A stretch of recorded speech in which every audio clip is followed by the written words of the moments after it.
సృష్టి అంటేనే రెండు అంశములు వచ్చినాయి. సృష్టికి పూర్వం ఉనికి మాత్రమే ఉంది. ఉనికి తప్ప వేరేది లేదు. ఆ ఉనికియే సృష్టిలో ప్రవర్తన కోసం విడువబడింది అన్నప్పుడు అది సృష్టి రూపానికి వచ్చింది. ఎప్పుడైతే ప్రవర్తనకు విడువబడింది అన్నామో ఆ ఆదిలోనే రెండు అంశములు వచ్చేస్తాయి దానికి. ఒకటేమిటి? ప్రవర్తించే జీవ అంశము, దానికి ఆధారమైన ఉనికి అంశం. ఇది సృష్టి క్రమంలో తప్పనిసరిగా ఆది నుండి ఉన్నది.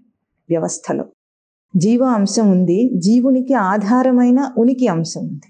అంటే రెండు అంశములతో వెళుతూ ఉంటుంది.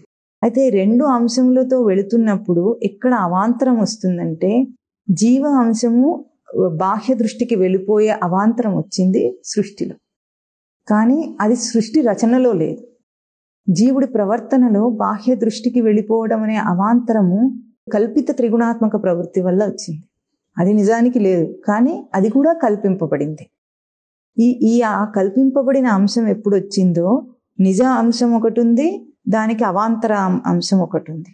ఆ అవాంతర అంశం ఉన్నది కనుకనే ఒక పదం మనం ఎప్పుడైనా తీసుకున్నప్పుడు సంస్కృత భాషలో, అసలు సంస్కృత భాషకు కూడా ఈ అవాంతరం ఎందుకుందంటే, సృష్టిలో ఏ అంశమును తగిలినప్పటికీ రెండు అంశములు వస్తాయి దానికి.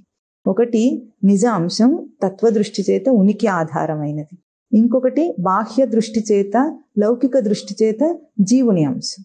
కల్పితం ఇది కల్పితము, అది ఉన్నది.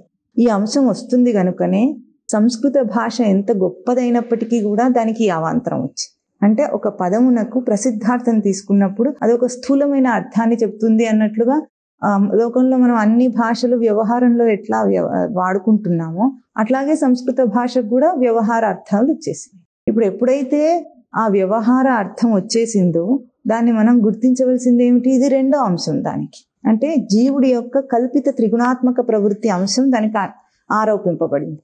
ఇప్పుడు ఇదే అంశమునకు దానికి ఆధారమైన నిజ అంశము, సృష్టి అంశం, ఉనికి అంశం ఉంటుంది. ఇప్పుడు దానికి ఎట్లా అనువాదం చేసుకోవాలి? జీవుడు ఒక భాషని అర్థం చేసుకోవడంలోనే కాదు, జీవుని ప్రతి ప్రవర్తనని అర్థం చేసుకోవడానికి ఈ రెండు అంశములు వస్తాయి. తన విచారణకి రెండు తీసుకుని నేను ఏ దృష్టిలో వెళుతున్నానో దీన్ని అనువాదం చేసి నిజ దృష్టికి ఎట్లా మలుచుకోవాలి. సంసారాన్నైనా సరే, సంసారమైనా సరే ఇప్పుడు జీవుడి దృష్టిలో ఎట్లా ఉంది? జీవుడి దృష్టిలో సంసారం బంధిస్తుంది అని గుర్తించిన సాధకుడు ఏం చేయాలి? దాన్ని అదే సంసారాన్ని నిజ దృష్టిలో ఆచరించి దాని నుండి ముక్తుడు కావాలి. అట్లాగే ఇక్కడ ఈ సంస్కృత భాషా పదములన్నిటినీ కూడా ఏ వ్యాకరణము తనకు లౌకిక దృష్టిని, స్థూల దృష్టిని కల్పించే అవాంతరం వచ్చిందో అప్పుడు మన నిజ దృష్టి ఆధారంగా దాన్ని విచారణ చేయాలి.